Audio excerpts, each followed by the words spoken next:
చెబుతుంది, ఎదిగిన కొద్దీ ఒదగమని అర్థమందులో ఉంది. అపజయాలు కలిగిన చోటే గెలుపు పిలుపు వినిపిస్తుంది, ఆకులన్నీ రాలిన చోటే కొత్త చిగురు కనిపిస్తుంది.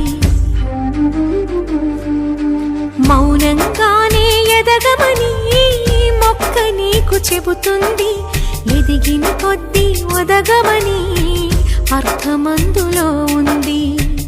అపజయాలు కలిగిన చోటే గెలుపు పిలుపు వినిపిస్తుంది, ఆకులన్నీ రాలిన చోటే కొత్త చిగురు కనిపిస్తుంది.